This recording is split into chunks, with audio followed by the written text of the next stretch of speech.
49 fertility centre మీకు అందిస్తుంది కేవలం 899 రూపాయలకి ఫర్టిలిటీ అసెస్మెంట్ ప్యాకేజ్. బీజేపీ పితామహుడు శ్యామ్ ప్రసాద్ ముఖర్జీ సొంత రాష్ట్రం వెస్ట్ బెంగాల్లో బీజేపీ కళ నెరవేరింది. అయితే బెంగాల్లో టీఎంసీ తుడిచిపెట్టుకుపోయింది. ఇప్పుడు బీజేపీ అక్కడ అధికారంలోకి వచ్చిన నేపథ్యంలో అసలు టీఎంసీ గేమ్ అయిపోయిందా? లేకపోతే టీఎంసీ గేమ్ ఇప్పుడే స్టార్ట్ అయిందా? ఈ అంశాల గురించి మనతోటి మాట్లాడడానికి బీజేపీ సీనియర్ నాయకులు డాక్టర్ ప్రకాష్ రెడ్డి గారు ఉన్నారు. ప్రకాష్ రెడ్డి గారు, ఇప్పుడు మమతా బెనర్జీ భవిష్యత్తు ఏమిటి? కాలం చెప్తుంది సార్. బట్ ఒకటి మాత్రం ఖచ్చితం ఏంటంటే తమిళనాడు వెస్ట్ బెంగాల్లో కమ్యూనిస్ట్ పార్టీ పోయింది కదా, మళ్ళీ రాలే కదా. ఇక అంతకుముందు కాంగ్రెస్ పోయినాక మళ్ళీ రాలే కదా. కాంగ్రెస్ అంటే 77 బెంచ్ మార్క్. ఆ తర్వాత మళ్ళీ రాలే కదా కాంగ్రెస్ పార్టీ, ఎప్పుడూ రాలేదు. కమ్యూనిస్టులు పోయినాక మమతా బెనర్జీ వచ్చింది. నా వయసులో నేను చూసిందేమో బుద్ధదేవ్ భట్టాచార్య, అంతకుముందు జ్యోతి బసు. ఇది అయిపోయింది కదా. ఇంకా అట్లా ఇది కూడా ఎట్లుంటుందో మనకు తెలియదు, ఇప్పుడే ఊహించలేము. కానీ ఒకటి మాత్రం ఖచ్చితంగా అంటే ఎక్స్ట్రీమ్ ఎండుకు పోయి చివరికి పోయి మమతా బెనర్జీ బీజేపీ మీద ఇంత తీవ్రమైనటువంటి ఆరోపణలు చేస్తూ తీవ్రమైనటువంటి మాటలు మాట్లాడి పరోక్షంగా గెలుపు కోసం బంగ్లాదేశీలను కూడా మద్దతు ఇచ్చేటువంటి రోజు రావటం అనేటువంటి దురదృష్టకరం. ఆ స్థాయిలో ఆమె ప్రచారం చేసి వాళ్ళ నాయకులు కూడా ప్రచారం చేయటం, నాయకులు కూడా ఆ స్థాయిలో బంగ్లాదేశ్ వాళ్ళు రావచ్చు పోవచ్చు అనడం, ఇది మమతా బెనర్జీ ఒక జాతీయ నాయకురాలుగా ఒక కొంత పేరుండింది ఆమెకు. రైల్వే మినిస్టర్ కావచ్చు, ఒక డైనమిక్ పర్సనాలిటీ. దీది అంటే ఇప్పుడు తెలంగాణలో కూడా మరి మమతా బెనర్జీ పర్సనాలిటీ అనేటువంటి ఒక మోడీ గారి కాలంలో కావచ్చు కమ్యూనిస్ట్ని ఎదుర్కొన్నటువంటి ఒక నాయకురాలుగా కూడా ఆమెకు ఒక మంచి పేరు ఉండింది. కానీ ఈ రకమైనటువంటి ఓట్ల కోసం ఏమన్నా చేసిన పరిస్థితి వస్తే దాన్ని ప్రజలు తిరస్కరించారు. ప్రకాష్ రెడ్డి గారు, ఇప్పుడు ఎస్ఐఆర్ ప్రభావం వల్ల అక్కడ బీజేపీ గెలిచింది అనేది కొంతమంది చెబుతున్నారు. అయితే మీ ఇంటర్వ్యూ కూడా నేను ఒక శాటిలైట్ ఛానల్లో చూశాను. నేను మీ విశ్లేషణ కూడా ఎస్ఐఆర్ వల్ల బీజేపీ గెలిచిందా లేదా అనేది ఒక చక్కటి విశ్లేషణ కూడా చేశారు. అందుకే మిమ్మల్ని తెలుగు పాపులర్ టీవీ ప్రేక్షకులకు కూడా అది మీరు అందజేస్తారా ఇన్ఫర్మేషన్ అనేది ఒకసారి చెప్పండి మీరు. అంటే మీ విశ్లేషణ ఏంటి? ఎస్ఐఆర్ని అర్థం చేసుకోవాలి సార్. ఎస్ఐఆర్ అంటే ఓట్లను తీసేయడం కాదు, ఓటర్ లిస్టును సరిచేయడం. ఓటర్ లిస్టులో ఉన్నటువంటి తప్పుడు ఓట్లను తీసేయడం. అంటే ముస్లిం ఓట్లు చాలా పోయాయి. ఇది హిందూ ముస్లిం చర్చ కాదు. మీకు నేను ఒక ఎగ్జాంపుల్ చెప్పి నెక్స్ట్ పాయింట్ కూడా అర్థమవుతుంది. జేపీ గారు లోక్సత్తాలో ఉన్నప్పుడు చాలా సందర్భాల్లో వారు ఓటర్ లిస్ట్ మీద చాలా సార్లు డిబేట్లు పెట్టారు, చర్చ పెట్టారు, ప్రజల్లో కూడా లోక్సత్తాను తీసుకుపోయినారు. వారు చెప్పింది ఏంటంటే అర్బన్ ఏరియాలో 20 నుంచి 25% తప్పుడు ఓట్లు ఉన్నాయన్నారు. రూరల్ ఏరియాలో 10-15% కూడా తప్పుడు ఓట్లు ఉన్నాయన్నారు. అది బీహార్ కోసం చెప్పలే, బెంగాల్ కోసం చెప్పలే, తమిళనాడు కోసం చెప్పలే, తెలంగాణ కోసం చెప్పలే. ఆల్ ఇండియా లెవెల్లో వారు చేసిన సర్వే అనాలిసిస్ కూడా చెప్పింది ఇది. ఇప్పుడు ఈ డెమోక్రసీలో ఓటర్ లిస్ట్ అనేదే మూలం అవుతుంది. డిఎన్ఏ టైప్ మనిషికి డిఎన్ఏ ఎట్లనో డెమోక్రసీలో ఓటర్ లిస్ట్ అట్లా. వాళ్ళు ఓటేస్తేనే కదా అధికారం వచ్చేది, అధికారం వస్తేనే కదా ప్రభుత్వ పనులు జరిగి ప్రజాస్వామ్యం నిలబడేది కూడా అక్కడే కదా. ఈ ఓటర్ లిస్టును ప్రక్షాళన చేయాల్సిన అవసరం ఉందా లేదా అనేటువంటిది ఒక ప్రశ్న. ఈ ఓటర్ లిస్టును ప్రక్షాళన చేస్తున్నప్పుడు జరిగింది ఎస్ఐఆర్లో జరుగుతుంది ఏంటంటే 2002 కంటే ముందు ఏ ఓటర్ లిస్టులో ఎవరి పేర్లు అవుతున్నాయో వాళ్ళందరికీ ఫామ్స్ ఇచ్చి కొత్త ఫామ్ నింపించుకున్నారు. ఇల్లు మారినా, అడ్రస్ మారినా, ఇంకోటైనా నింపించుకున్నారు. వయసు కూడా పెరుగుతుంది కాబట్టి. దానికి ఎప్పటి నుంచి ఉంటున్నారు అనేది ఒకటి ప్రాతిపదిక ఉంది కదా. 2002 తర్వాత 2002 కంటే ముందు ఆటోమేటిక్ వచ్చేస్తుంది వాళ్ళకు ఓటర్ లిస్టులో. నా పేరు 2002 ఓటర్ లిస్టులో ఉన్నా, మీ పేరు ఓటర్ లిస్టులో ఉన్నా ఆటోమేటిక్గా మీకు ఒక ఫామ్ అడుగుతారు. మీ ఫామ్ నింపించేసి మీ అడ్రస్ మారితే ఏ ఓటర్ లిస్టులో ఉన్నా, ఏ ఏరియాలో మన ఊర్లో ఓట్లుండి ఇక్కడ మారినా, ఇంకొక రాష్ట్రంలో ఓటు ఉండి ఇక్కడ మారిన, ఎక్కడ మన ఓటు ఉన్నా పాత 2002 లిస్టులో ఆ ఓటు మళ్ళీ ఇప్పుడు మనకు ఆటోమేటిక్గా సంక్రమిస్తుంది, ఓటు వచ్చేస్తుంది. 2002 తర్వాత వచ్చినటువంటి కొత్త ఓటర్లందరినీ కూడా వాళ్ళ ఆరిజిన్, వాళ్ళ యొక్క మూలాలను ఐడెంటిఫై చేసే ప్రయత్నం చేస్తారు. వాళ్ళు కరెక్ట్గా 2002 మా తాత ఈయన, మా నాయన ఈయన, మా అమ్మమ్మ ఈమె, మా అమ్మ ఈమె అని కనుక అంటే ఈ అమ్మ గురించి కనుక కరెక్ట్ సమాచారం ఫామ్ నింపిస్తే కొత్త ఓట్లు ఎన్రోల్ అవుతాయి. ఎస్ఐఆర్లో ఓట్లు తీసేయరండి, ఓటర్ లిస్ట్ను మొత్తాన్ని కూడా కొత్తగా తయారు చేస్తారు. కొత్త లిస్ట్ అది. అందరికీ ఫామ్స్ ఇస్తారు, అందరి పేర్లు వస్తాయి, దాన్ని టైప్ కొడితే కొత్త లిస్ట్. అది లేని వాళ్ళవి అందరూ రావు, చనిపోయిన వాళ్ళే రావు, ఎందుకంటే వాళ్ళ ఫామ్ ఇవ్వలేదు, వాళ్ళ ప్రేతాత్మలు వచ్చి ఇవ్వలేరు కదా. అక్కడ లేని వాళ్ళు ఇవ్వలేరు.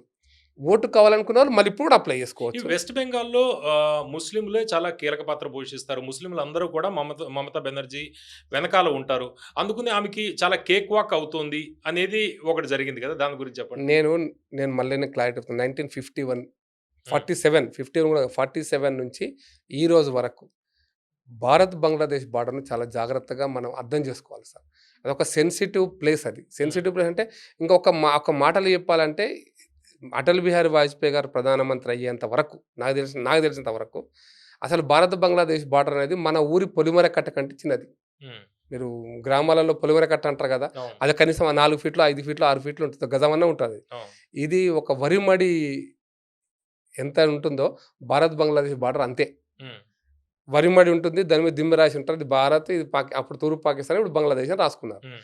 రావచ్చు, పోవచ్చు అనేటువంటి పరిస్థితి అక్కడ ఉండింది కూడా. చాలా సంవత్సరాలు అట్లా ఉండింది. ఈ వాజ్పేయి గారి కాలంలో భూసేకరణ జరిగి ఫెన్సింగ్ ఏశారు. చాలా ప్రాంతాలు ఇంకా జరుగుతుంది కూడా ఫెన్సింగ్.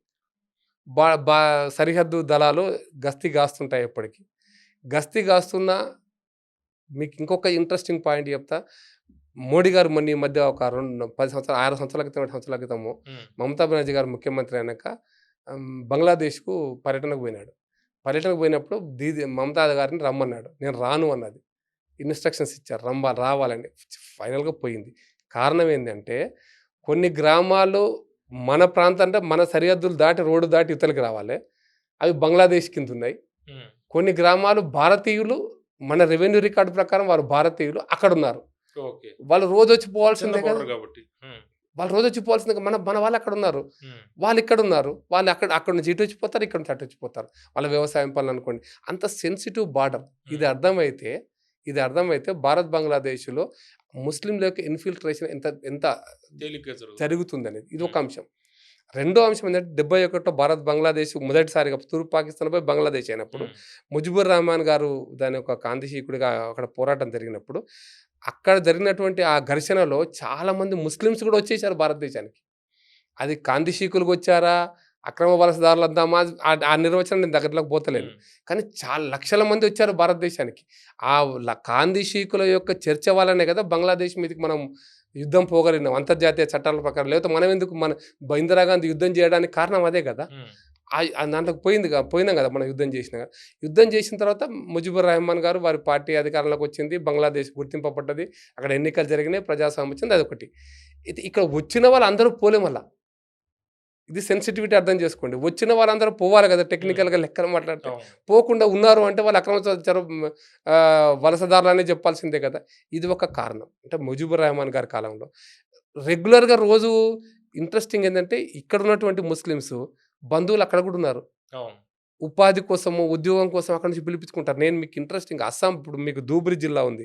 అది అస్సాంలో ఉంటుంది. ఇంట్రెస్టింగ్ అంటే అస్సాంలో చాలామంది బెంగాలీ ధూబ్రిలో చాలామంది బెంగాలీ మాట్లాడతారు. హ్మ్. అస్సామీ రాష్ట్రం అస్సాం రాష్ట్రమే. అస్సామీ కంటే బెంగాల్ ఎక్కువ మాట్లాడతారు. ఇప్పుడు హ్మ్. ధూబ్రి జిల్లా అనేది మెజారిటీ బంగ్లాదేశ్ జిల్లా అయిపోయింది. అది బార్డర్ న్యూ బంగాల్ దాటిన తర్వాత ఫస్ట్ ఉండేటువంటి ధూబ్రి డిస్ట్రిక్టే. అది భారత్ బంగ్లాదేశ్‌కు వచ్చి ఉంటారు. ఇంట్రెస్టింగ్ ఏందంటే కూలీ కోసం ఉపాధి కూడా మన దగ్గర 20,000 డ్రైవర్‌కి ఇస్తే అక్కడ హ్మ్. 10,000 ఇస్తారు. ఉపాధి కోసం కూడా వచ్చిన వాళ్ళు ఉన్నారు. ఇక్కడ మనకు డ్రైవర్ అవసరం. ఉపాధి పిలుచుకుందాం. అంటే బంగ్లాదేశ్‌ని పెట్టుకోకూడదనేటువంటి అవగాహనకు వరిచెను కోయడానికి ఎవరొస్తుందనుకుంటారు కదా! హ్మ్. ఇంక బంగ్లాదేశ్ కూడా కాదండి వరిచెను కోయడానికి ఎవరనుకుంటారు. ఇదొక సమస్య. రెండోది ఇంపార్టెంట్ అంటే బంగ్లాదేశ్‌లో ఉన్నటువంటి ముస్లిమ్స్ ఎవరు కూడా ఉర్దూ మాట్లాడరు. బెంగాలీ మాట్లాడతారు. కాబట్టి వాళ్ళు భారతదేశానికి ఈజీగా వస్తారు. ఇక్కడ ఈజీగా కలిసిపోతారు. మన హైదరాబాద్ కూడా వస్తున్నారు. మన డైరీ ఫార్మ్‌లలో పనిచేస్తున్నారు. బెంగాలీ మాట్లాడతారు. హ్మ్. వాడు బంగ్లాదేశీయుడందామా, భారతీయుడందామా మనకు తెలవదు. కాబట్టి ఈ ఇష్యూని సెన్సిటివిటీని హిందూ, ముస్లిం కింద కన్వర్ట్ చేసే ప్రయత్నం హ్మ్. చాలా సందర్భాల్లో చేస్తారు. ఇది హిందూ, ముస్లిం ఇష్యూ కాదిది. బంగ్లాదేశ్‌లో భారతీయులకు సంబంధించిన చాలా సెన్సిటివ్ అంశం ఇది. దీంట్లో తీవ్రవాదులు వచ్చి ఉండొచ్చు. ఇంకా వస్తూ ఉండిండొచ్చు. దీంట్లో రోహింగ్యాలంటారు. రోహింగ్యాలు వస్తున్నారు. లేదా ఇంకా రకమైనటువంటి భారత వ్యతిరేక శక్తులు వస్తుంటాయి. ఇవన్నీ వస్తుంటాయి. వీటిని ఆపాల్సిన బాధ్యత ఎవరిది? అందరిది గదా! మమతా బెనర్జీ బాధ్యత కూడా గదా! మరి ఓట్ల కోసం రానియ్యండి. వాళ్ళు రావచ్చు, పోవచ్చు. ఇంకా కొంతమంది కమ్యూనిస్టులు మాట్లాడుతుంటారు. మానవత్వం ఏంది? మనం కందిశీకులు వస్తే వాళ్ళకి అన్నం పెట్టలేమా? ఇన్ని కోట్ల మందికి పెడుతున్నావు, 1,00,00,000 మందికి పెట్టలేమా అంటారు. ప్రశ్న ఎక్కడొస్తదంటే 1,00,00,000 మందికి అన్నం పెట్టడం, పెట్టకపోవడం కాదు. ఇంకొక చిన్న ఇంపార్టెంట్ పాయింట్ ఏందంటే, మనం అంతర్జాతీయ ఒప్పందాలలో కాందిశీకులకు సంబంధించిన అంటే రిఫ్యూజీకి సంబంధించిన ఒప్పందంలో మనం సంతకం పెట్టలే. హ్మ్. కాబట్టి భారతదేశంలో ఎవ్వరిని రిఫ్యూజీగా తీసుకోవాల్సిన అవసరం లేదు. వాళ్ళు అక్రమ వలస ఎవరు వచ్చినా అక్రమ వలసదారులు అవుతారు. అమెరికా రిఫ్యూజీ సంతకం పెట్టింది కాబట్టి అమెరికాలో ఎవరైనా ఆశ్రమం కల్పించాలంటే వాళ్ళకి సంతకం తీసుకొని కల్పించవచ్చు. ఇది ఒక అంశం. మనం మొన్న 35 సిఐను మనం భారత ప్రభుత్వం అమెండ్ చేసింది. ఎవరైనా సరే బంగ్లాదేశ్ నుంచి కానీ, పాకిస్తాన్ నుంచి కానీ, బర్మా నుంచి కానీ ఎవరైనా హిందువులు, జైనులు, క్రిస్టియన్లు అక్కడ మతపరమైనటువంటి లేదా ఇంకా అంశాల ద్వారా రిప్రెషన్ గురి అయితే వాళ్ళు ఆశ్రమం పొందడానికి అవకాశం కల్పిస్తూ చట్టం చేశారు. ఇక వచ్చిన హిందువులకి అక్కడ రిప్రెషన్ గురైన హిందువులకు మాత్రం ఇక్కడ అవకాశం ఇవ్వము, కానీ ముస్లింలు రావచ్చు అనేటువంటి ఆ కోణంలో ఓటర్గా వాళ్ళని ఓట్లుగానే పరిగణించి పిలుచుకుంటే అది ఒక రకంగా దేశానికి, దేశ సార్వభౌమాధికారానికి, దేశ సరిహద్దు భద్రతకి కష్టమే కదా. దీని మమతా బెనర్జీ బాధ్యత కూడా కదా. ఆ పని చేయకుండా రాజకీయాలు ఓట్లకు సీట్ల కోసం ఎంతకైనా తెగిస్తాం అనుకుంటే భారత ప్రజలు అక్సెప్ట్ చెయ్యరు అనడానికి నేటి ఎన్నికల నిదర్శనం అది. ఓకే. డాక్టర్ ప్రకాష్ రెడ్డి గారు, ఇప్పుడు రోహింగ్యాల గురించి మన తెలంగాణకు సంబంధించి ముఖ్యంగా హైదరాబాద్లో రోహింగ్యాలకు సంబంధించి బీజేపీ పదే ఆ ఇష్యూని మాట్లాడుతూ ఉంటుంది. అయితే ఇప్పుడు తాజాగా సోషల్ మీడియాలో ఒకటి వైరల్ అవుతున్న అంశం ఏంటంటే వెస్ట్ బెంగాల్లో బీజేపీ అధికారంలోకి వచ్చిన తర్వాత, అంటే తాజాగా జరిగిన రిజల్ట్ తర్వాత చాలామంది అక్రమ వలసదారులు కేరళ కావచ్చు, తమిళనాడు కావచ్చు, తెలంగాణ కావచ్చు వస్తున్నారు అనేది. దీన్ని మీరు ఎట్లా చూస్తారు? ఒక పాయింట్ ఏంటంటే అవకాశం ఉందా? అంటే ఒక పాయింట్ అంటే మొన్న 3 రోజుల కింద బంగ్లాదేశ్ పార్లమెంట్లో వాళ్ళ ఎంపీ ఒక రేజ్ చేశారు. బెంగాల్లో కనుక బీజేపీ గెలిస్తే రిఫ్యూజీలు కనుక బంగ్లాదేశ్కి వచ్చే పరిస్థితి వస్తే మేము ఎట్లా దీన్ని రిఫ్యూజీ ఎట్లా తీసుకోవాలంటే ఒక చర్చ ఉంది. అది ఎట్లా అవుతుంది అనేది ఫ్యూచర్ చెప్తుంది. నేను పాజిటివ్గా ఆలోచిస్తున్నది ఏంటంటే ముందు బంగ్లాదేశ్ బార్డర్లు పూర్తిగా సీల్ కావాలి. పూర్తిగా సీల్ కావడానికి కూడా అవకాశం లేదు సార్. ఇంకొక చిన్న పాయింట్ చెప్తా. ఎందుకంటే పరక్కా నది నుంచి గంగా నది పోతుంది బ్రహ్మపుత్ర బంగ్లాదేశ్లోకి, గౌహతి నుంచి బ్రహ్మపుత్ర నది పోతుంది. బ్రహ్మపుత్ర నదిలో పడవలు వేసుకొని వీటిలో వచ్చేవాళ్ళు చాలామంది ఉంటారు. మనకు రాత్రిపూట గస్తీ కాస్తున్నా ఒక్కడో ఇద్దరు గస్తీని దాటి బయటకు వచ్చేవాళ్ళు ఉంటారు. కాబట్టి నేనేమంటే పూర్తిగా రాత్రి ఆగిపోతుంది అనే విషయం పక్కన పెడితే బంగ్లాదేశ్ బార్డర్లో అక్రమ చొరబాటులు ఇక వచ్చేటువంటి కాలంలో రానున్న రోజుల్లో ఖచ్చితంగా తగ్గిపోతాయి, చాలా మినిమైజ్ అయిపోతాయని మాత్రం నాకు విశ్వాసం ఉంది. ఎందుకంటే ఇది ఒక సెన్సిటివ్ ఇష్యూ. బీజేపీ పార్టీ ఏర్పడ్డప్పటి నుంచి ఈ కోణంలో ఆలోచిస్తుంది. కాబట్టి దాని విషయంలో బంగ్లాదేశ్ బార్డర్ విషయంలో కావచ్చు, వాటిని సీల్ చేసే విషయం ఇప్పుడు కూడా మోడీ గారు, అమిత్ షా గారు చాలా సందర్భాలు చెప్పారు. ఇంకా 500 కిలోమీటర్ల మేర ఫెన్సింగ్ జరగాల్సి ఉంది. అందులో 385 కిలోమీటర్ల మేర భూసేకరణ జరగాలి.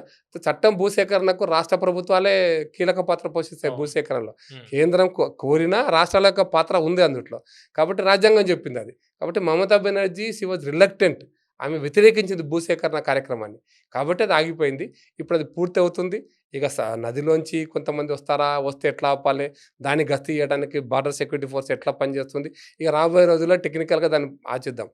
బట్ ఇప్పుడు బంగ్లాదేశ్, ఇప్పుడు మీరన్న ప్రశ్న, బెంగాల్లో ఉన్నటువంటి అక్రమ వలసదారులు, అక్రమ చొరబాటుదారులు హైదరాబాద్కో లేకపోతే కేరళకో, తమిళనాడుకో, మహారాష్ట్రకో, ఢిల్లీకో పోయే అవకాశం ఉంది, ఎక్కువ మంది వచ్చే అవకాశం ఉంది అనేది ఒక ప్రశ్న.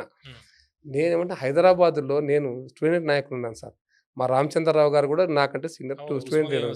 మేమిద్దరం కలిసి 84 ఎన్టీ రామారావు గారి జరిగిన తర్వాత ఒక ప్రెస్ కాన్ఫరెన్స్ పెట్టి మేము చెప్పేది ఏంటంటే హైదరాబాద్లో 20,000 మంది బంగ్లాదేశీయులు అక్రమంగా ఉన్నారని చెప్పి 40 సంవత్సరాల క్రితం చెప్తున్నా. ఆ రోజు కమిషన్ లెక్కలు కూడా 10,000 దాటి ఉన్నాయని ఆ రోజు కమిషన్ ఏం చెప్పాడు తెలుసా? ఆ రోజు 6,420 మంది అంత సమ్ ఫిగర్ చెప్పి వీళ్ళు అక్రమంగా ఉన్నారు, పాస్పోర్ట్ వచ్చి ఎక్స్పైరీ అయిపోయిన తర్వాత అక్రమంగా ఇంకా నివసిస్తున్నారు, వాళ్ళని గుర్తించే పనిలో మేము ఉన్నాం అన్నారు. అంటే మీరు ఊహించండి, 40 ఏళ్ల క్రితం ఇది సమస్యగా ఉన్నది అంటే ఇప్పుడు లక్షల్లో ఉన్నట్ట. దేశమంతా కలిపి లక్షల్లో ఉన్నారు. తెలంగాణ గురించి మనం మాట్లాడాలి. తెలంగాణ కూడా మీకు తెలంగాణలో ఇంట్రెస్టింగ్ అంటే ఇంతకుముందు ఆ పాయింట్ చెప్పిన, మన తెలంగాణ గ్రామాలలో ఉన్న డైరీ ఫామ్లో పనిచేసేటువంటి బెంగాలీ భాష మాట్లాడుతున్న వాళ్ళందరూ కూడా వాళ్ళు బెంగాలీ అని మనం అనుకోవాల్సిన అవసరం లేదు. కేరళలో కూడా బెంగాలీలు ఉన్నారు, వాళ్ళందరూ బెంగాలీలు అనుకోవాల్సిన అవసరం లేదు, వాళ్ళకి అక్కడి నుంచి వచ్చే ఉండొచ్చు. రోహింగ్యాలని ఈరోజు మనం చాలా దూరం వచ్చినాం. 2011-12 ఆ ప్రాంతంలో నేను ఫస్ట్ టైం వాళ్ళ ఒక టీం వచ్చింది, 400 మంది కుటుంబాలు వచ్చినాయి. ఫస్ట్ 2011-12 అనుకుంటా నాకు. నేను ప్యాంట్ షర్ట్ వేసుకొని సూట్ వేసుకొని అంటే ఇదే షూ వేసుకొని పోతే నన్ను పోలీస్ అనుకున్నారు వాళ్ళు ఒక దర్గాల వాళ్ళ నుంచి 400 మంది అంటే సుమారు 150 కుటుంబాలు, చిన్న పిల్లలు అందరూ కలిపి 400 మంది ఉన్నారు. నేను పోయేసరికి భయపడిపోతున్నారు. నేనే పోయినా పర్సనల్గా, మీరు ఎక్కడి నుంచి వచ్చారు ఏమంటే నేను పోలీసు అని అనుకొని భయపడిపోయి ఎవరు ఆన్సర్ చెప్పడం బంద్ చేశారు. నేను వచ్చి సరే మేము డిస్కషన్ చేసాం ఎట్లా ఆపాలనేది. పోలీసు వాళ్ళకి కంప్లైంట్ చేసినాము. కొన్ని ఆర్గనైజేషన్స్ వాళ్ళని ఇన్వైట్ చేసినాయి, వాళ్ళకి సర్టిఫికేట్ ఇచ్చినాయి. వాస్తవానికి ఇంతకుముందు చెప్పింది అది కోరా అనే వాళ్ళు సర్టిఫికేట్ ఇచ్చారు వాళ్ళకి, ఏంటది?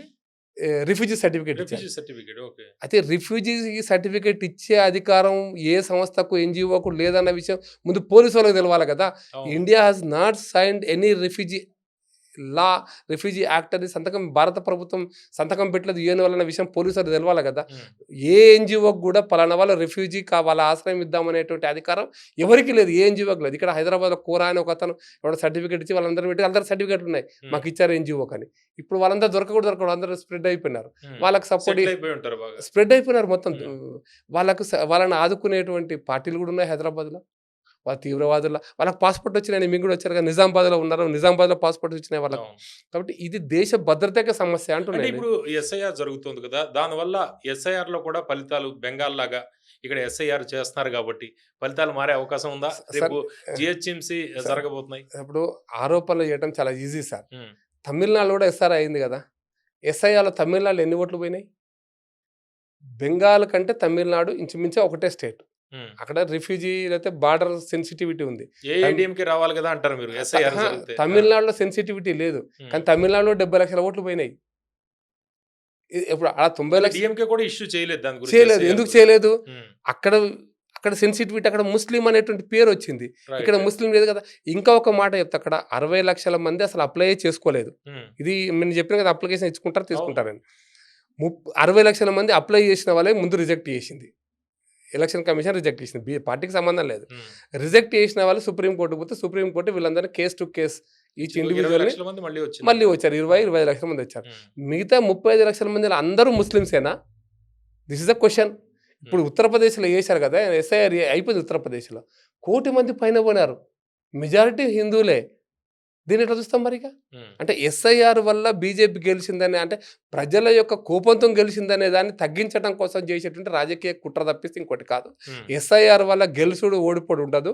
ఎస్ఐఆర్లో చనిపోయిన వాళ్ళు ఓట్లు పోతాయి, షిఫ్ట్ ఏవైనా ఓట్లు పోతాయి. మీకు ఒక్కసారి ఇప్పుడు చెప్తాను, నేను హైదరాబాద్లో ఎస్ఐఆర్ చేస్తే, నేను ఎస్ఐఆర్ కంటే ముందు 4 ఏళ్ల కింద ఎలక్షన్ కమిషన్ ఒక పని చేసింది. ఆ మీటింగ్ నేను పోయినా, ఐరిష్తో ఐడెంటిఫై చేసి హైదరాబాద్లో కూడా ఒకే అసెంబ్లీలో కనుక మీ పేరు నా పేరు 2 దగ్గరనో 3 దగ్గరనో ఉంటే, 3 దగ్గరలో ఉంటే 2 పేర్లు తీసేసి 2 దగ్గర మనల్ని వచ్చి అడిగింది, మీ ఓట్లు 3 దగ్గరలో ఉన్నాయి, మీరు షిఫ్ట్ అయ్యి ఉంటారు, ఈ ఇంటి నుంచి ఆ ఇంటికి మారింటారు, కిరాయి ఇంట్లో, ఆ ఇంటి నుంచి ఇంకో ఇంటికి మారింటారు, ఒక ఇల్లు కొనుక్కొని ఇంకో ఇంటికి మారింటారు, 3 ఇళ్లలో పేర్లు ఉన్నాయి.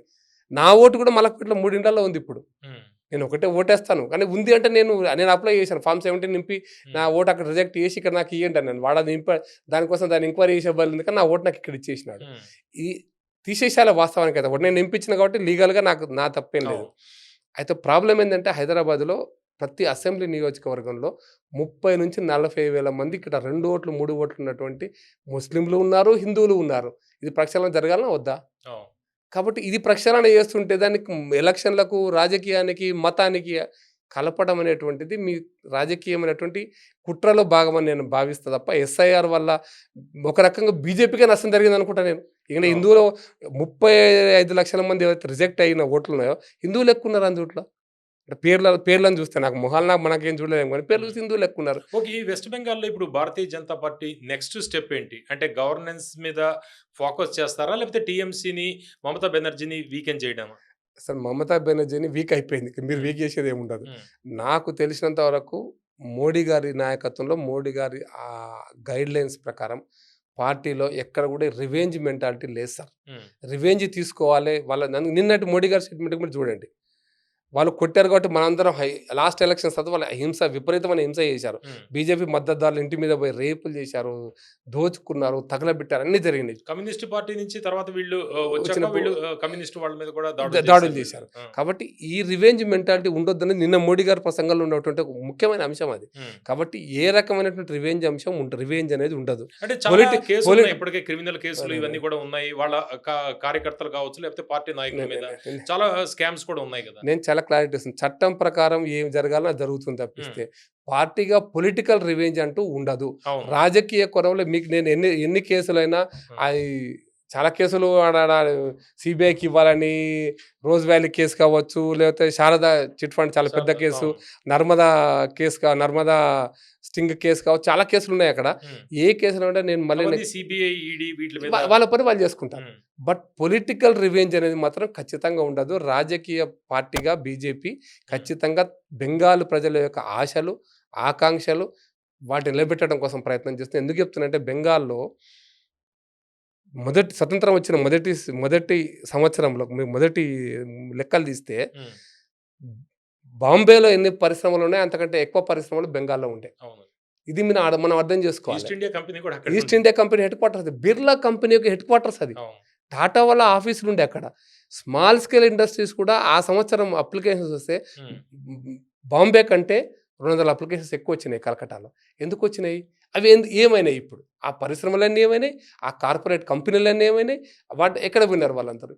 దీనికి కారణం అప్పుడున్న కాంగ్రెస్ పార్టీ సోషలిస్ట్ భావజాలం అనుకోండి, నాకు నెహ్రూ సోషలిస్టిక్ థింకింగ్ అనుకోండి, ట్రేడ్ యూనియనిజం అనుకోండి, కమ్యూనిస్ట్ పార్టీల యొక్క ట్రేడ్ యూనియన్స్ వాళ్ళు చేసినటువంటి మేనేజ్మెంట్ తోటి చేసినటువంటి ఘర్షణ అనుకోండి. నేను ఘర్షణ అందుకోసం చెప్తున్నా. ఘర్షణ అనేటువంటిది ఎప్పుడు సమస్యలకు పరిష్కారం కాదు. ఈ ఘర్షణ అనుకోండి, ఇవన్నిటి కారణంగా మేనేజ్మెంట్స్ వెళ్ళిపోయినాయి ఇక్కడ. ఇప్పుడు మాట్లాడుతుంది బీజేపీ గురించి మాట్లాడుతుంది. వెస్ట్ బెంగాల్లో మీరు గెలిచిన తర్వాత మాట్లాడుతుంది ఏంటంటే లేటెస్ట్గా రాఘవ చద్దాతో పాటు ఒక 6 ఎంపీలు బీజేపీలోకి వెళ్ళడం. బీజేపీ జనరల్గా వాషింగ్ పౌడర్ నిర్మా అనేది కేసీఆర్ రెగ్యులర్ చెబుతూ ఉంటారు.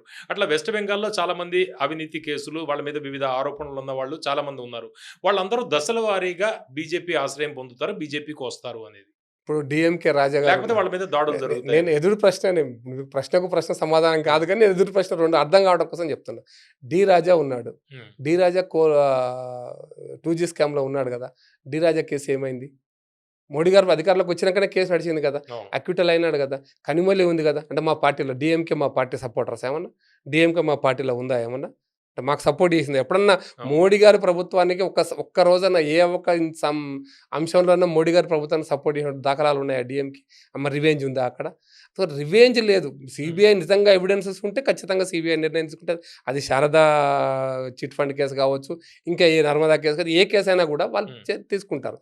దాన్ని మోడీ గారు ప్రభావితం చెయ్యరు, చేయట్లేదు కూడా. ఎప్పుడు పొలిటికల్ రివెంజ్ ఉండదు. నేను చాలా స్పష్టంగా చెప్తాను. ఇదివరకు అవకాశం ఉండేది కాదు, ఎందుకంటే వాళ్ళు సీఎం గా ఉన్నారు కాబట్టి లేదు, అవకాశం లేదు. ఇప్పుడు సీఎం మీ పార్టీ వాళ్లే కాబట్టి వాటి మీద విచారణ చేయడం రాష్ట్ర స్థాయిలో కావచ్చు, లేకపోతే కేంద్ర స్థాయిలో కావచ్చు, మీకు అవకాశం ఉంది. నేను ఇప్పుడు బయట ఎగ్జాంపుల్స్ మన తెలుగు వ్యూవర్స్కి అర్థం కాదు కాబట్టి తెలుగు ఎగ్జాంపుల్స్ చెప్తా. ఈ మధ్య చనిపోయినారు కదా ప్రోగ్రెసివ్ కన్స్ట్రక్షన్స్, కావూరి సాంబశివరావు గారు. కేసులు కొట్టేశారా? చెప్పండి. కేసులు కావూరి సాంబశివరావు ఎన్సీఎల్టీకి పోయినాడు కదా. వచ్చారు. రెండో కేసు చెప్తాం మీకు, రివెంజ్ అనుకుంటే. Subrahma Reddy case NCLT judgement ఇచ్చింది కదా. సుబ్రహ్మ రెడ్డి ఫేవర్లో జడ్జిమెంట్ ఇచ్చింది కదా. ఆయన మొత్తం ఆస్తులు జప్తు చేసినా కూడా ఎన్సీఎల్టీ ఇప్పుడు రిలీజ్ చేసేసింది కదా. మరి ఇది సుబ్రహ్మ రెడ్డి కాంగ్రెస్ కాబట్టి బీజేపీ ఏం చేసిందా? లాజికల్గా ఆలోచించండి. మీరు ఏ నాయకుడైనా సరే, సీఎం రమేష్ కావచ్చు, సుజనా చౌదరి కావచ్చు, ఎవరి కేసులు కొట్టేయలే. అయితే ఏం చేస్తున్నారు కేసునప్పుడు? ఉదాహరణకి జగనే ఉన్నాడు, జగన్ కేసు కొట్టేశారా? ఆదర్శ కుంభకోణం బాంబేలో హౌసింగ్ కేసు కొట్టేశారా? కేసు నడుస్తుంది, జడ్జిమెంట్ వస్తుంది. జడ్జిమెంట్లో ఏమొస్తుంది అనేది మీరు నేను న్యాయస్థానం చేసుకోపోతుంటే, అందుకోసం నేను చాలా స్పష్టమైన పదం ఉపయోగించాను. పొలిటికల్ రివెంజ్ ఉండదు. ప్రభుత్వ పరంగా ప్రభుత్వం ప్రజలు ఇచ్చినటువంటి మ్యాండేట్ని తీసుకొని ప్రజల కోసం పనిచేసే పని చేస్తుంది. కార్యనిర్వాహక వ్యవస్థ, అది పోలీసు వ్యవస్థ కావచ్చు, సిబిఐ కావచ్చు, ఈడీ కావచ్చు, ఏ సంస్థలైనా కూడా ఆ సంస్థలు నిజంగా అక్కడ కుంభకోణాలు ఉంటే ఖచ్చితంగా బయటకు తీస్తుంది, కేసు బుక్ చేస్తుంది. అది బీజేపీయా నాన్ బీజేపీ ఈ సంబంధమే లేదు, ఎక్కడా సంబంధం లేదు. అందుకోసమనే ఇప్పుడు మనం అనుకుంటున్నాం కదా, ఇంత మనం చెప్పుకుంటున్నాం, ఆరోపణలు చేస్తారు, రాజకీయ ఆరోపణలలో నేను పసలేదు. కానీ మమతా జయలలిత గారు ఉన్నారు. జయలలిత కేసు ఎన్ని రోజులు పట్టింది జడ్జిమెంట్ రావడానికి? ఎన్ని రోజులు పట్టింది? 20 ఏళ్ళు, 25 ఏళ్ళు పట్టింది. మరి 25 ఏళ్ళకు మోడీ ఇప్పుడే అరెస్ట్ చేయాలి, జైల్లో పెట్టాలంటే నేను ఇంకో సూటి ప్రశ్న అడుగుతా. కాంగ్రెస్ పార్టీ వాళ్ళు మాట్లాడుతున్న మాటల్లో మనం గౌరవప్రదంగా ఉండాలి. మనం మాట్లాడుతున్నప్పుడు రేవంత్ రెడ్డి ఏసీబీ కేసు ఉంది అంటే కేసీఆర్కి రేవంత్ రెడ్డి మీద ప్రేమనా? ఎందుకు ట్రయల్కే రాలే? ఎందుకు ట్రయల్ ఈ రోజు వరకు ట్రయల్కి రాలే కదా? అంటే రేవంత్ రెడ్డి మీద ప్రేమతో రాలేదా? అదేమన్నా పోనీ ట్రయల్ కోసం రేవంత్ రెడ్డి ఏమన్నా కేసు అది చేశాడా? సాధ్యాసాధ్యాలు మన భారత రాజ్యాంగం, భారత చట్టాలు ఏవైతే ఉన్నాయో, క్రిమినల్ కానీ సివిల్ చట్టాలకు, దానికి లోబడి ఏ ప్రభుత్వమైనా పనిచేయాలి. పనిచేస్తున్నప్పుడు దానికి అనుగుణంగా పనిచేస్తున్నప్పుడు నిజంగా అక్కడ కుంభకోణాలు జరిగితే ఆ జరిగిన వాటిని సిబిఐ ఎంక్వైరీ చేస్తుంది. ఎవిడెన్స్ అయితే ఎవిడెన్స్ లేదు కాబట్టి ఆయన చేయలేదని కూడా నేను అంటాను. సర్టిఫికేట్ ఇవ్వట్లే, ఈజ్ క్లీన్ చీట్ అని చెప్పి కోర్టు ఇవ్వచ్చు కాక, ఎందుకంటే కోర్టుకు ఎవిడెన్స్ అవసరం. అవును. ప్రజాక్షేత్రంలో ఎవిడెన్స్ కదా. అంటే రానున్న రోజుల్లో మెల్లగా టీఎంసీ అనేది తుడిచిపెట్టుకుపోయే అవకాశం ఉందా? అందులో ఎంపీలు బీజేపీలోకి వచ్చే అవకాశం ఉందా? మమతా బెనర్జీ పరిస్థితి ఏంటి అనేది ఒకటి క్లియర్ నేను 2 తమిళనాడు దానికోసం స్టార్టింగ్ దీంట్లో చెప్పాను. తమిళనాడులో డిఎంకే ఏం చేయబోతుంది, ఇక్కడ టీఎంసీ ఏం చేయబోతుంది అనేది. టీఎంసీ ఇప్పుడు మా పర్ఫార్మెన్స్ బాగా ప్రజల ఆదరణ పెరుగుతున్నప్పుడు టీఎంసీలో ఉన్నటువంటి వాళ్ళు ఏమన్నా సిద్ధాంతపరంగా టీఎంసీ ఒక ఐడియాలజికల్ కమిట్మెంట్తో, కమ్యూనిస్టులు లేరు వెస్ట్ బెంగాల్లో, ఇంకా టీఎంసీ ఎందుకు? ఈ సువేంద్ర అధికారి టీఎంసీ నుంచి వచ్చింది. అందుకోసం కమ్యూనిస్టులు కూడా మార్క్స్, లెనిన్, హెగెల్స్, ఏంజల్స్, డయాలెక్టికల్ మెటీరియలిజం సిద్ధాంతమే మా మూల సిద్ధాంతం అని చెప్పుకున్నటువంటి కమ్యూనిస్టులే ఈ రోజున వెస్ట్ బెంగాల్లో కమ్యూనిస్టులు లేరు. కాబట్టి వాళ్ళే మారిపోయినారు. త్రిపురలో మీరు చూశారు కదా కమ్యూనిస్టులు మారిపోయి. అందుకోసమని వాళ్ళు ఉంటారా పోతారని వాళ్ళ నిర్ణయాన్ని బట్టి ఉంటుంది. కాబట్టి మనం వెయిట్ చేద్దాం. దానికి ఇప్పుడే పొలిటికల్ స్టేట్మెంట్ కాదు. కానీ బట్ మీ ద్వారా ఒకటి చాలా స్పష్టంగా చెప్పేస్తున్నా, పొలిటికల్ రివెంజెస్ మోడీ గారి పాలనలో ఎప్పుడు జరగలేదు, ఇప్పుడు కూడా ఉండవు. రాజకీయమైన కక్షలు ఉండవు. మీకు ఆర్థికమైన అంశాల విషయంలో కావచ్చు, రాజకీయ అంశాల విషయంలో కావచ్చు, క్రిమినల్ అంశాల విషయంలో, వాళ్ళ కుటుంబ క్రిమినల్ అంశాల విషయంలో కూడా కావచ్చు. మీకు గతంలో చాలా రాజకీయ నాయకులు, పరిణితి చెందిన రాజకీయ నాయకులు ఎప్పుడు కూడా ఇటువంటి పొలిటికల్ రివెంజెస్ ముందుకు పోలే. నేను ఇప్పుడు చెప్పడం మంచిది కదా, బీజేపీ నాయకుడు అయ్యిండు, కానీ రాజశేఖర రెడ్డి కాలం కూడా చాలా అటువంటి పొలిటికల్ రివెంజ్ లేకుండా చూసినాడు. కాబట్టి 2సారి గెలిచినాడు. సరే, మిగతా విషయాలు వేరు. కాబట్టి నేను దాన్ని పొలిటికల్ స్టేట్మెంట్ చెప్పట్లేదు. వైజ్ పొలిటీషియన్ ఎప్పుడు కూడా రాజకీయమైనటువంటి కక్ష సాధింపులు చేయడు. మమతా బెనర్జీ చేసింది, అది దురదృష్టం. అందుకోసమే ఆమె ప్రజల ఆగ్రహాన్ని చూరగొన్నది. కాబట్టి మనం దాంట్లో మోడీ గారు చాలా వైజ్ పొలిటీషియన్. ఎక్కడ కూడా రాజకీయ కక్షలకు, రాజకీయ కక్ష సాధింపులకు కరెక్ట్ చెప్పాలంటే అవకాశం ఇవ్వడు. చట్టంలో ఏకన్నా లొసుగులు, చట్టం ఉంటే చట్టం పనిలో చట్టం చేసుకుంటుంది, ఫ్రీ హ్యాండ్ ఇస్తుంది, వాళ్ళు చేసుకుంటారు. మీకు హయ్యెస్ట్, ఇప్పుడు చెప్తున్నాను సార్, హయ్యెస్ట్ ఈడీ కాలంలో, ఈ 12 ఏళ్ల కాలంలో ది హయ్యెస్ట్ మనీ రికవర్ అయింది ఈడీ ద్వారా ఈ 10 ఏళ్ల కాలంలో. హయ్యెస్ట్ మీకు నాన్ పర్ఫార్మ్ అకౌంట్స్ ఉంటాయి, ఎన్పిఎల్ ఉంటాయి కదా, హయ్యెస్ట్ బ్యాంకుల ద్వారా రికవర్ అయింది ఈ కాలంలోనే. ఇచ్చింది ఆ కాలంలో, వాళ్ళ కాలంలో 2014 వరకు రికవర్ అయింది ఈ కాలంలో. అంటే వాళ్ళను ఉదాహరణకు ఇండస్ట్రీ అన్న ఇండస్ట్రీ దగ్గర డబ్బులను తీసుకోవడానికి కక్ష సాధింపుకు చాలా తేడా ఉంది. ఒక ఇండస్ట్రీ అనేక కారణాలతో సిక్ అయి ఉండొచ్చు. మేనేజ్మెంట్ తప్పు వల్ల సిక్ అయి ఉండొచ్చు, మేనేజ్మెంట్ సైఫనింగ్ చేసిన వాళ్ళు సిక్ అయి ఉండొచ్చు, ఆ ప్రోడక్ట్ అవుట్డేట్ అయితే కూడా సిక్ అయి ఉండొచ్చు. అట్లా మాత్రం ఇండస్ట్రియలిస్ట్ మీద కక్ష సాధింపు కరెక్ట్ కాదు. ఇది మోడీ గారు ఆలోచనే. ఒక కంపెనీ సిక్ అయింది అంటే దాని మీద 400 కోట్ల అప్పు ఉంది. అంత మాత్రాన ఇక ఆ కంపెనీ సిక్ అయింది కాబట్టి వాడు దోస్తుడు, దుర్మార్గుడు అని నిర్ణయించడం కాదు. వాడు ఒక పరిశ్రమ పెట్టిండు, ఒక 1000 మందికి ఉపాధి కల్పించిండు, అనేక కారణాలతో ఆ కంపెనీ దివాలా తీసింది. అట్ ది సేమ్ టైం అది ప్రజల సొమ్ము. వాళ్ళు తీసుకున్నటువంటి కంపెనీ పెట్టుకోవడం కోసం తీసుకున్న సొమ్ము ప్రజల సొమ్ము. కాబట్టి అది రాబట్టడం కోసం అనేక మార్గాలను ఆలోచించాలి తప్ప, కక్ష సాధింపు వల్ల ఆ పైసలు రాకపోతే దానివల్ల ప్రజలకే నష్టం జరుగుతుంది. కాబట్టి కక్ష సాధింపు లేకుండా చట్టం ప్రకారం ఆ డబ్బులు వచ్చేట్టు ప్రయత్నం చేయడం అనేది బ్యాంకులకు కూడా ఇదే ఆదేశం. కాబట్టి వ్యక్తిగతమైనటువంటి రాజకీయమైనటువంటి కక్ష సాధింపు ఉండదు. చట్టం పని చట్టం చేసుకుంటుంది. ఓకే, మమతా బెనర్జీ ఓడిపోయింది, కానీ అసలు ఆట ఇప్పుడే మొదలైంది. అది కోర్టుల్లోనా లేకపోతే ప్రజల తోట, ఇది మనం భవిష్యత్తులో చూడాలి.